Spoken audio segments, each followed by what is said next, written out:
हम घर पर सब्जी रखकर तुरंत निकल जाएंगे। तुम काम ढूंढना, मैं वकील को ढूंढता हूं। राम जी, मैंने आपसे ज्यादा गैर जिम्मेदार पिता आज तक नहीं देखा। क्या हुआ गुरुजी? कैसे पिता हैं आप राम जी? आपको ये पता ही नहीं है कि आपका बेटा कहाँ है, उसकी पढ़ाई कैसे चल रही है, उसकी परीक्षा कब है, उसके परीक्षा के फॉर्म भरने की आखिरी तारीख कब है? पता तो था ना, कल आखिरी तारीख थी। और कल वो कहीं बाहर था, उसने परीक्षा का फॉर्म नहीं भरा है। क्या? आपको उसे बिना फॉर्म भरे बाहर नहीं जाने देना चाहिए था। लेकिन गुरुजी, भीम तो घर पर ही है। भीम घर पर है? हाँ। फिर उस विद्यार्थी ने मुझसे ऐसा क्यों कहा कि वो घर पर नहीं है? भीम ने फॉर्म नहीं भरा? नहीं। बताओ गुरुजी।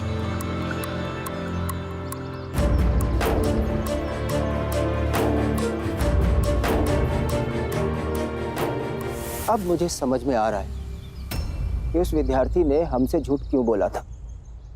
दरअसल वो नहीं चाहता था कि हम भीम के घर पहुंचे। हाँ गुरुजी, ये काम किसी और का नहीं, बल्कि वो नरोत्तम जोशी का ही होगा। भीम के भाभी की तबीयत खराब थी, भीम वही अस्पताल में ही था हमारे साथ, और भीम अस्पताल से निकला था फॉर्म भरने के लिए।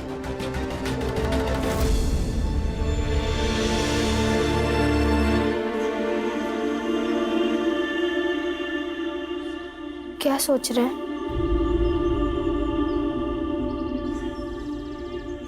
लीजिए, दूध पी लीजिए।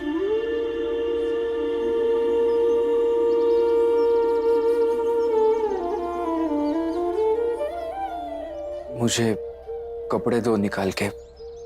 मंगेश काका को जेल से छुड़ाने के लिए मैं भी जाकर बैरिस्टर ढूंढूंगा। लेकिन हमारे पास पैसे कहाँ हैं? पैसे तो नहीं है। ऐसा करता हूँ, बैरिस्टर से कहूंगा कि ये केस आप लड़िए और उसके बदले में मुझे नौकरी पर रख लीजिए। मुझे जो भी तनख्वाह देंगे उसमें से आपकी फीस काट लीजिए। कोई तैयार होगा क्या? शायद नहीं होगा कोई। कोशिश करके तो देखता हूं ना। ये भी बात सही कह रहे हैं आप। तुम्हारे बीवी के गहने भी छुपाए तो मुझे नहीं लगता कि मैंने कुछ भी गलत किया है। तुम्हारे गहने मिले कि नहीं? नहीं। अच्छे से ढूंढे ना हर जगह?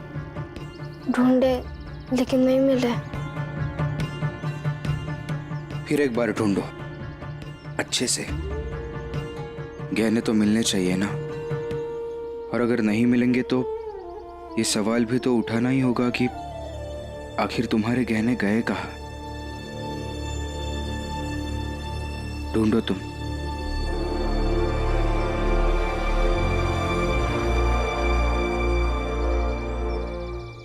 भीम! भीम!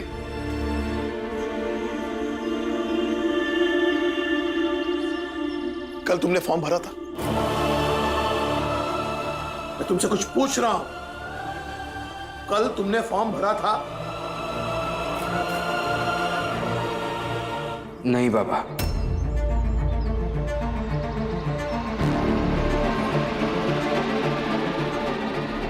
झूठ नहीं बोलूंगा, पैसे नहीं हो पाए।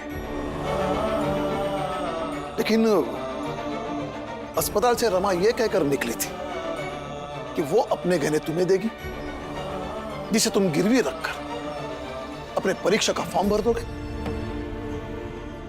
फिर तुम और रमा अचानक अस्पताल से गायब हो गए। कहां गए थे? फिर ऐसा क्या हुआ? तुमने अपने परीक्षा का फॉर्म नहीं भरा?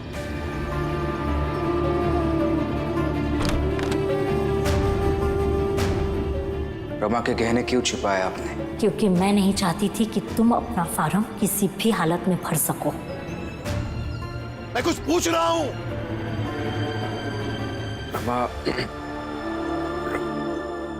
रमा के गहने मिल नहीं रहे थे।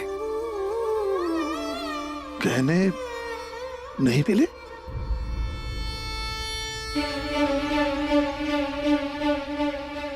गहने यहाँ है।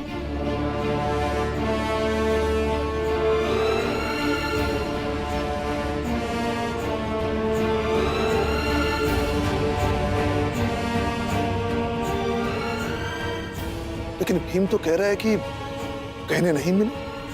वो कल नहीं मिल रहे थे और आज ढूंढे तो मिल गए।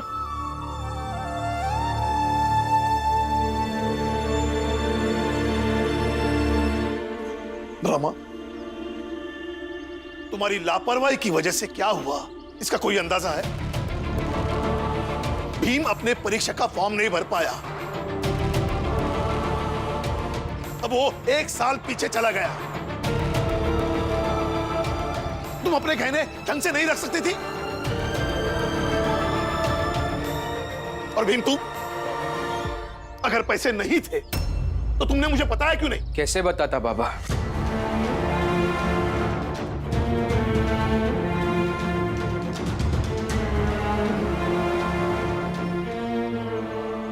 लक्ष्मी भाभी अस्पताल में थी।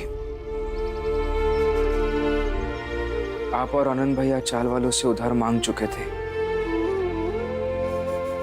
हम सब परेशान थे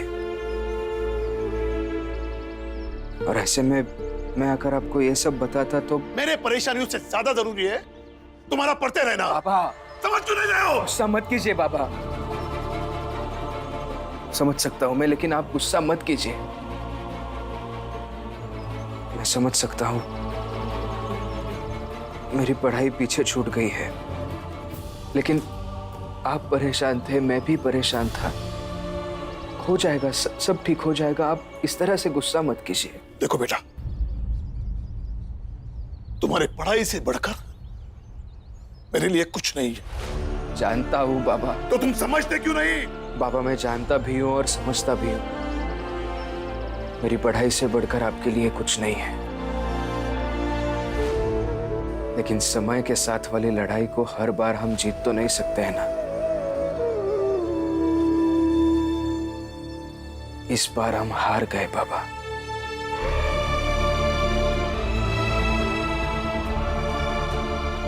हाँ बाबा, अब गुस्सा मत होइए ना। हम अगली बार और मजबूती से लड़ेंगे। अगली बार मतलब अगले साल।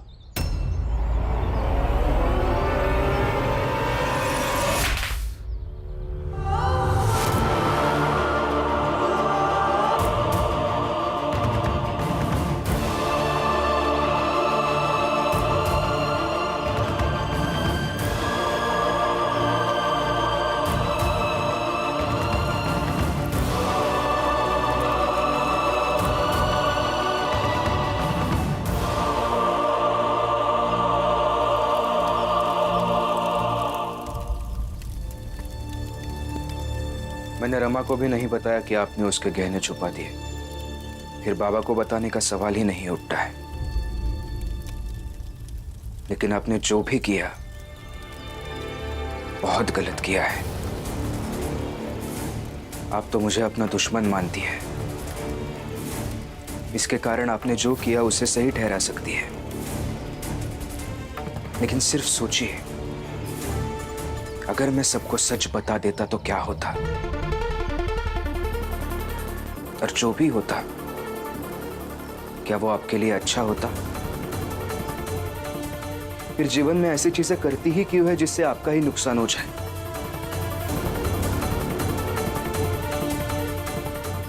आपको मुझसे दुश्मनी निभानी है, निभाइए, लेकिन खुद का नुकसान मत कीजिए, ना ही मेरे बाबा का और ना ही रमा के साथ वाले आपके सास बहू के रिश्ते का।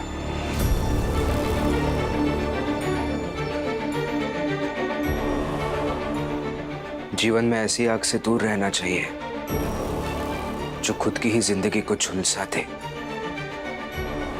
बस यही प्रार्थना है।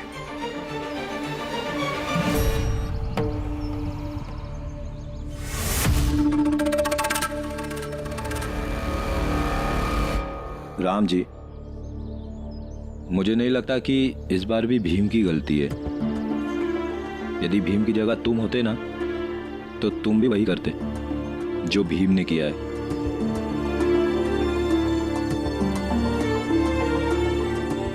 आराम जी, एक बार तुम भीम की जगह खुद को रखकर सोचो, तो तुम्हें भीमराव बिल्कुल सही लगेगा।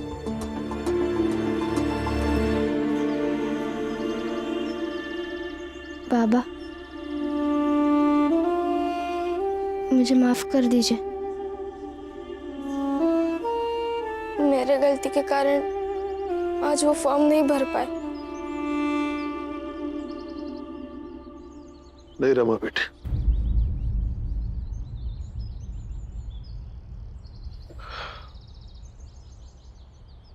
मुझे तुम्हें ऐसे नहीं डांटना चाहिए था।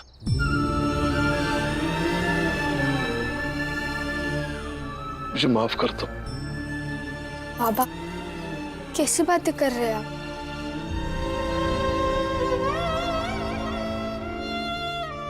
तो मुझे भी ऐसा लगने लगा है मैं अपने परिवार पर बोझ बन के रह रहा हूं।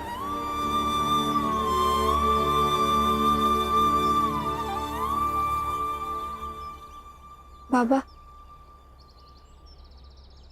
मुझे आपसे एक बात कहनी है। बोलो। मुझे नहीं पता कि मुझे आपसे ये बात कहनी चाहिए या नहीं, लेकिन मुझे लगता है कि उन्हें सबसे अच्छे से आप ही समझते हैं और आप ही समझा पाते हैं। इसलिए ये बात कहनी जरूरी लग रही है। कल वो कह रहे थे कि उन्हें लगता है वो घर वालों के ऊपर बोझ बन गए हैं।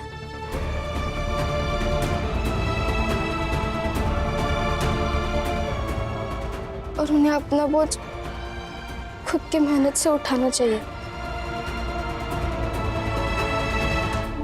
मैं ये बात आपसे इसीलिए कह रही हूँ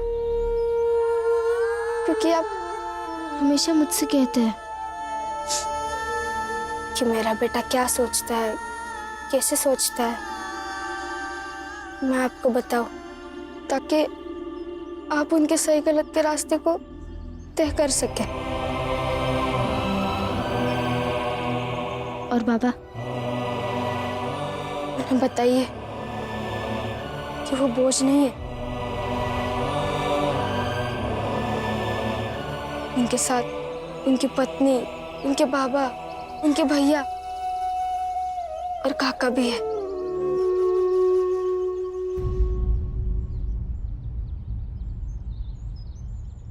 जाओ तुम।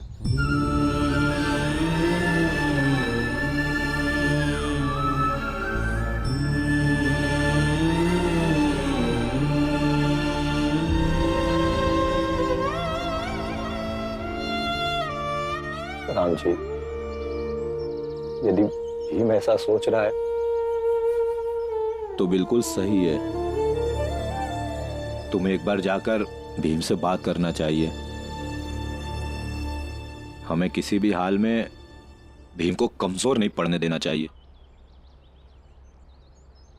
रंजन, मुझे लग रहा है कि एक पिता का दायित्व निभाने में अब मैं कमजोर पड़ रहा हूं। शायद हालात अब मेरे नियंत्रण में नहीं रहे। लग रहा है कि मैं बूढ़ा हो रहा हूं। नहीं राम जी, तुम बूढ़े नहीं हो रहे हो और ना ही कभी बूढ़े होगे। क्योंकि मुझे पता है तुम अपने लिए नहीं, अपने बच्चों के लिए जीते हो।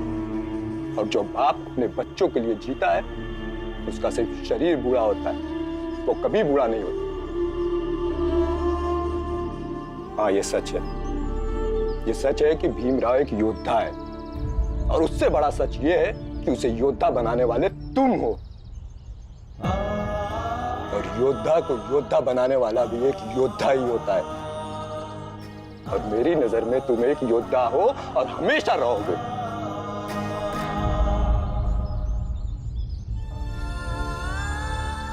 ये रिटायर्ड सूबेदार रामजी सकपाल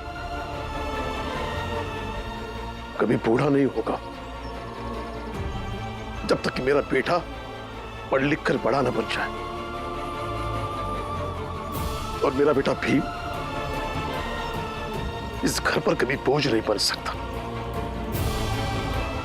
नहीं बन सकता। मैं अभी जाकर उससे बात करता हूं।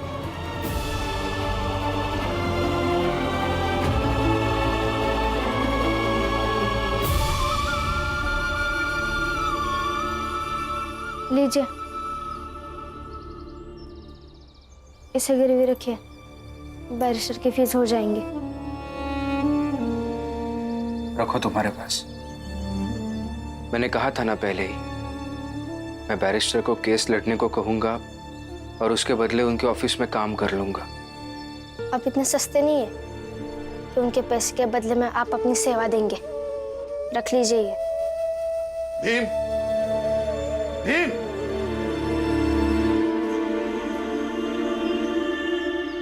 क्या?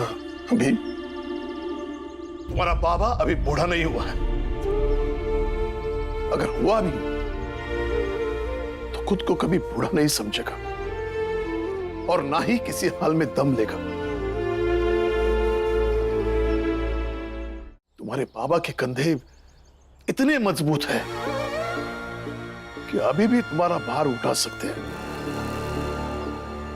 और बेटा बाप पर कभी बोझ नहीं होता। और तुम्हारे जैसा बेटा तो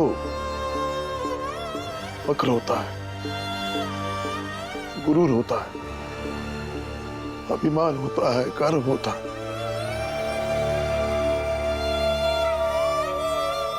तुम्हारा ऐसा कभी मत सोचना कि तुम इस परिवार पर, मुझ पर बोझ बन गए हो। जब तक मैं जिंदा हूं तब तक तो नहीं, लेकिन मेरे मरने की बात पता नहीं। बाबा,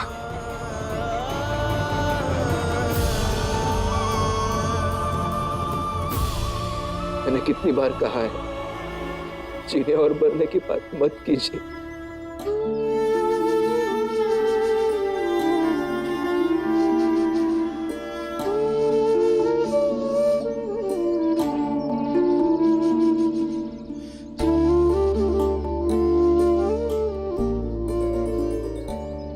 ज्ञान पाने के लिए चाहे जैसी भी लड़ाई हो, कठिन से कठिन, वो लड़ाई तुम्हें लड़नी होगी और जीत भी हासिल करनी होगी। तुम्हें पढ़ लिख कर इतना बड़ा बनना है। हर आदमी तुम्हारे साथ बैठना चाहे, हर आदमी तुम्हें छूकर गर्व महसूस करे।